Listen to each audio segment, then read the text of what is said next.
Hello student, मैं Gautam sir और आप देख रहे हैं सर्वोदय शिक्षण संस्थान यूट्यूब चैनल। सबसे पहले तो आप मेरे चैनल पर नए हैं तो हमारे चैनल को लाइक कर दें, सब्सक्राइब कर दें और आपको कुछ त्रुटि नज़र आए तो कमेंट करके हमें अवगत कराएं। सबसे पहले हम आज बता रहे हैं, आज जिस बिंदु को हम पढ़ाने जा रहे हैं, जिस पॉइंट को पढ़ाने जा रहे हैं वह पॉइंट प्राचीन इतिहास से है। हम प्राचीन इतिहास का ही पॉइंट, शुरुआती पॉइंट पढ़ा रहे हैं जो आपको इंटर के एग्ज़ाम में काम आएगा। साथ ही अगर कोई कंपटीशन के विद्यार्थी हैं तो उनको भी यह बेहतरीन काम आएगा और अक्सर इस तरह के क्वेश्चन बार बार परीक्षा में पूछे जाते हैं। हम पिछले वीडियो में धार्मिक और सामाजिक जीवन की चर्चा किए थे। आज के इस वीडियो में हम हड़प्पा सभ्यता के आर्थिक जीवन की चर्चा करेंगे। किसी भी सभ्यता के लोग की उन्नति उसके आर्थिक जीवन से ही पता चलता है कि हड़प्पा सभ्यता का भी उसके आर्थिक जीवन से पता चलेगा। हड़प्पा सभ्यता एक नगरीकृत सभ्यता भी थी, तो यह बिंदु और भी इम्पोर्टेंट हो जाता है कि हड़प्पा सभ्यता नगरीकृत थी। आखिर वहाँ के लोग किस तरह से अपने बाजार को व्यवस्थित किए हुए थे, किस तरह से अपनी आर्थिक गतिविधि करते थे कि उतना ज़्यादा समृद्ध थे कि आज हम लोग के लिए वह एक सपना है। हड़प्पा सभ्यता के उन्हीं सब बातों को आज हम इस वीडियो में बताएंगे। वीडियो मेरा ज़्यादा लंबा नहीं होगा, हम ज़्यादा नहीं कुछ कहते हुए सीधे अपने पॉइंट की ओर आते हैं। हड़प्पा सभ्यता में हम सबसे पहले आप कॉपी कलम रखें, हम जो भी बिंदु बोलते हैं आप लिख लें और उसको हम रिपीट भी कर देंगे ताकि आपको किसी भी तरह से असुविधा नहीं हो। हमने पहले ही बोर्ड पर सारे बिंदु को लिख रखा है, उसको एक एक करके एक्सप्लेन कर देंगे, विस्तृत जानकारी दे देंगे। उसके बाद आप बढ़िया से समझ लीजिएगा।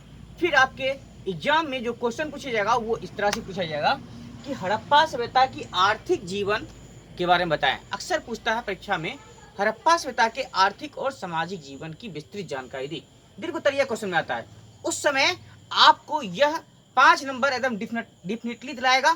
आप पॉइंट टू पॉइंट लिखते हैं तो निश्चित रूप से, इसलिए आप प्रिपेयर हो जाएं और आप अच्छे से अगर चाहते हैं कि हमें आने वाले बोर्ड एग्जाम में अच्छा से अच्छा अंक आए तो आप निश्चित रूप से हमारे इस वीडियो को अंत तक देखें और समझें। सबसे पहले हड़प्पा कालीन अर्थव्यवस्था का जीवन। तो हड़प्पा कालीन अर्थव्यवस्था का जीवन मुख्यतः 4 बातों पर टिका था। एक उसकी कृषि, एक उसका व्यापार वाणिज्य, एक उसका उद्योग धंधा, एक उसका पशुपालन। फिर देखिए, हड़प्पा सभ्यता के लोगों की आर्थिक जीवन मुख्यतः 4 बातों पर टिकी हुई थी: कृषि, उद्योग धंधा, पशुपालन और व्यापार वाणिज्य। तो हम उन्हीं 4 बातों के अंतर ही, 4 स्तंभ के अंतर ही हम जानेंगे कि क्या क्या था जिसके द्वारा हड़प्पा के लोग अपने आर्थिक जीवन को चलाते थे, किस तरह से वह अपना जीवन को समृद्ध बनाए हुए थे। सबसे पहले कृषि। हड़प्पा सभ्यता नगरीकृत होने के बावजूद भी एक कृषि उन्नत सभ्यता थी। वहाँ कृषि का विकास बहुत तेजी से मिला है, कृषि का विकास बहुत तेज हुआ है।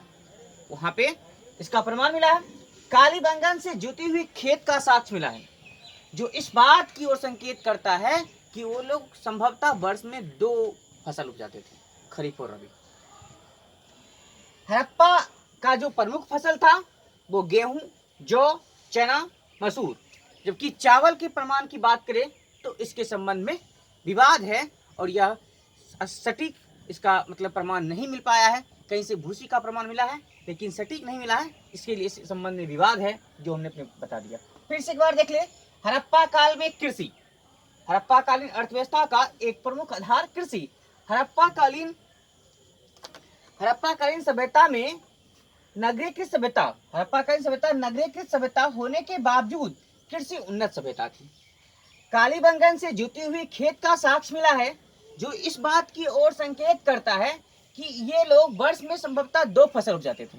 हड़प्पा से गेहूं, जौ, चना, मसूर का प्रमाण मिला है, जबकि चावल के संबंध में विवाद है। हमने इन 3 बातों को देखा। उसके बाद देखिए, हड़प्पा से लकड़ी, या हड्डी या पत्थर के फाल का प्रमाण मिला है, जो इस बात की ओर संकेत करता है कि संभवतः ये लोग हल में उपयोग करते। फाल क्या होता है? आप लोग तो मतलब कि जिस युग में जी रहे हैं उस युग में हल नहीं देखे, हम लोग भी देखे, लेकिन हम लोग के ज़माना में भी हल अंतिम चरण में ही जा रहा था। हल जब खेत में जोतने आता है तो जोतने के लिए जो इसकी सहायता से मिट्टी की कुड़ाई होती है, निकाला आता है मिट्टी, वो वही फाल है जो हल में लगा हुआ रहता है। तो उसका फाल जो था वो लकड़ी का भी था, हड्डी का भी और पत्थर का, ऐसा प्रमाण मिला है हड़प्पा से। फिर से एक बार ध्यान सुनिए, हड़प्पा कालीन लोग कृषि में उन्नत थे, नगरीय सभ्यता होने के बावजूद भी। कालीबंगन से जुती हुई खेत का साक्ष्य मिला है, जो इस बात की ओर संकेत करता है कि लोग संभवतः वर्ष में 2 फसल उपजाते थे, रबी और खरीफ। हड़प्पा काल का प्रमुख फसल जो था गेहूं, जौ, चना, मसूर था, जबकि चावल के संबंध में क्या है? विवाद है। हड़प्पा काल में हड़प्पा से जो लकड़ी, पत्थर या फिर हड्डी के फाल का प्रमाण मिला है, जो संभवतः ये लोग हल में इस्तेमाल करते थे। ये मेरा था पहला बिंदु। दूसरा है पशुपालन। अब पशुपालन क्या करते थे ये लोग? अब चूंकि कृषि प्रधान कृषि की व्यवस्था उन्नत थी और ये लोग का जीवन आधार पशुपालन पर भी बहुत हद तक टिका था, तो पशुपालन में क्या करते थे? हड़प्पा कालीन मुद्राओं पर अंकित बैल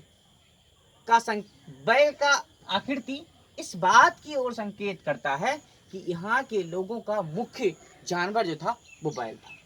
देखिए, हड़प्पा कालीन मुद्राओं पर अंकित बैल इस बात की ओर संकेत करता है कि यहाँ के लोगों का जीवन में बैल का महत्वपूर्ण स्थान था, और बैल भी 2 प्रकार के होते थे। एक कुबरदार सिंग वाले बैल। कुबरदार सिंग वाले बैल का इस्तेमाल ये लोग गाड़ी में करते थे। जैसे कि हम बता चुके हैं, जब हम हड़प्पा सभ्यता के नगरीय योजना की जानकारी ले रहे थे, तो उसमें हमने आपको बताया था कि ये लोग बैलगाड़ी में बैल का इस्तेमाल करते थे।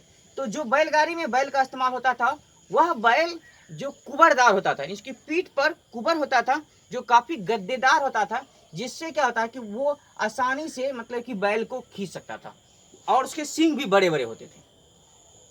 तो कुबरदार बड़े सींग वाले बैल एक हो गया। दूसरा पॉइंट, बिना कुबरदार वाले छोटे सींग, यानी बिना कुबरदार छोटे सींग वाले बैल, इस तरह के बैल का इस्तेमाल वो लोग करते थे। हड़प्पा कालीन लोग गाय, भेड़, कुत्ता, हाथी, सुअर, ऊंट का प्रयोग करते थे, जबकि हड़प्पा सभ्यता में घोड़ा के संबंध पर विवाद है। हड़प्पा सभ्यता में घोड़ा के संबंध में विवाद है।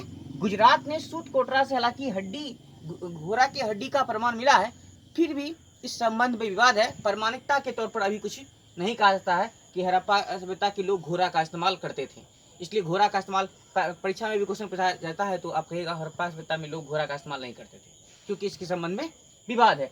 ध्यान सुनिए, हड़प्पा कालीन मुद्राओं पर अंकित बैल इस बात की ओर संकेत करता है कि यहाँ के लोगों के जीवन में बैल का महत्वपूर्ण स्थान था।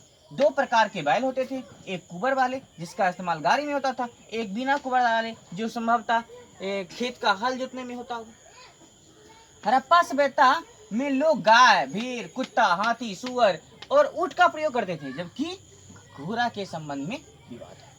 अगला पॉइंट, उद्योग। हड़प्पा सभ्यता का सबसे बड़ा उद्योग, 12 ऑब्जेक्टिव पूछा जाता है।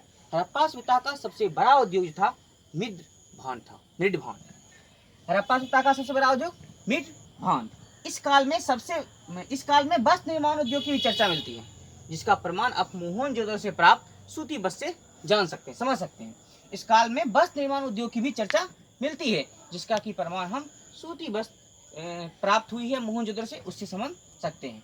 हड़प्पा काल में कांसे का प्रमाण मिलता है, जो इस बात की ओर संकेत करता है कि ये लोग धातु विज्ञान की कला से परिचित थे, मिश्र धातु बना सकते थे, क्योंकि कांसा क्या होता है? तांबा और टीना का मिश्रण होता है। तांबा और टीना को मिलाएंगे तो कांसा प्राप्त होगा। यानी स्पष्टतः ये लोग धातु को गलाने की बात को जान गए थे, जो उद्योग में संभव है, इसलिए इस तरह की कला से ये लोग परिचित थे। चाहंदरों से गुड़िया निर्माण और लिपस्टिक निर्माण का उद्योग मिला है। स्पष्टता जान सकते हैं, सौंदर्य प्रसाधन, ये लोग खिलौना का भी इस्तेमाल करते थे, मेकअप के सामान का भी इस्तेमाल करते हैं, यह स्पष्ट प्रमाण मिलता है।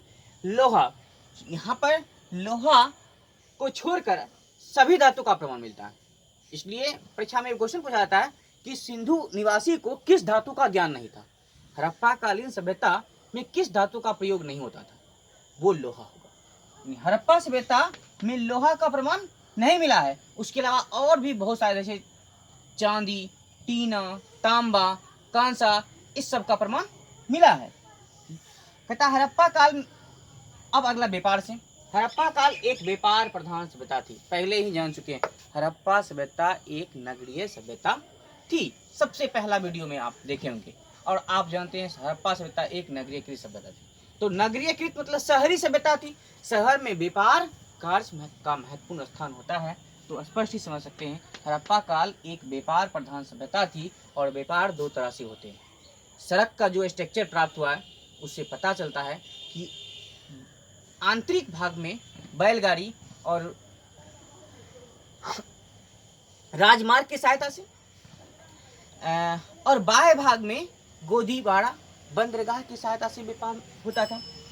लोथल से एक गोदीवाड़ा का प्रमाण भी मिला है जो बाह्य व्यापार की ओर अंकित करता है। गोदी व्यापार का मतलब होता है बंदरगाह। बहुत सारे लोग ये समझ लेते हैं बंदरगाह मतलब जहाँ पर बंदर निवास करता है, ये आपकी सोच गलत है।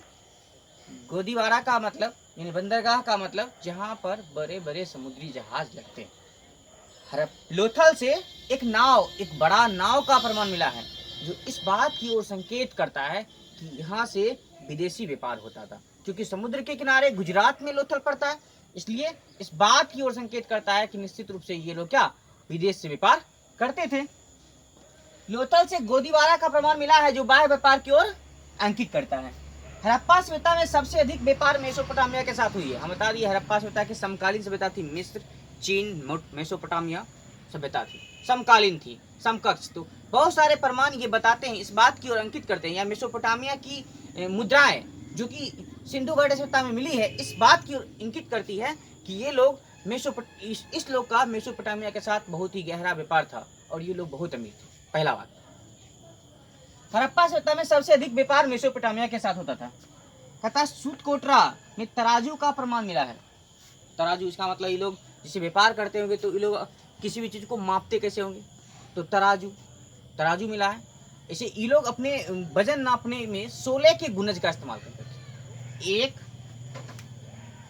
1, 4, 8, 16, 32 इसके गुनज में बाट का उपयोग करते थे। और बाट जो था 1/8 के होता था। उसके बाद सूतकोटरा से तराजू का प्रमाण मिला है। दशमलव प्रणाली की शुरुआत भी सबसे पहले हड़प्पा में हुई। दशमलव प्रणाली की शुरुआत सबसे पहले हड़प्पा में ही हुई है। हड़प्पा सभ्यता के आर्थिक जीवन के बात को हम जान रहे थे। आर्थिक जीवन में हमने जाना कृषि, हड़प्पा सभ्यता की कृषि व्यवस्था कैसी थी। उसके बाद हमने जाना कि हड़प्पा सभ्यता में पशुपालन किस तरह से होता था। फिर हमने जाना उद्योग धंधे किस प्रकार से थी। और अंतिम हमने जाना कि हड़प्पा सभ्यता का व्यापार वाणिज्य कैसा था, व्यापार कार्य कैसे होता था। इस तरह से हमने आज आपको बताया कि हड़प्पा सभ्यता का आर्थिक जीवन कैसा था। ये वीडियो आपको कैसा लगा आप कमेंट बॉक्स में बताइएगा। थोड़ा सा बताते हैं, हड़प्पा सभ्यता में जो विदेश से जो प्राप्त वस्तु होती थी आयात करते थे। आयात का मतलब क्या होता है, आयात और निर्यात दो शब्द है। एक आयात का मतलब होता है विदेश से अगर हम कोई सामान मंगाए, निर्यात का मतलब हम विदेश को कोई सामान भेजे। तो कुछ सामान थी, कुछ वस्तु थी जिसको कि हम विदेश से मंगाते भी थे हड़प्पा सभ्यता में। हड़प्पा सभ्यता में तांबा खेतरी से, तांबा जो है आयात करता था खेतरी से। खेतरी राजस्थान में पड़ता है। सोना कोलार की खान से, इसे ध्यान रखिएगा कि भारत में कोयले का एकमात्र खान कोलार, सोने का एकमात्र खान कोलार में है। भारत में सोने का एकमात्र खान कोलार में है जो कर्नाटक में पड़ता है। उसके बाद शिलाजीत का प्रमाण मिला है, हिमालय से वो लोग आयात करते थे। मोती का प्रमाण सौराष्ट्र से, टीन अफगानिस्तान से मंगाते थे, चांदी भी अफगानिस्तान से मंगाते थे, गोमत सौराष्ट्र से मंगाते थे, लिजबट बत्स खां से मंगाते थे। इस तरह से ये सभी वस्तु थे, तांबा, सोना, शिलाजीत, मोती, टीन, चांदी, गोमत और लाजबत, ये सभी चीज का ये लोग आयात करते थे।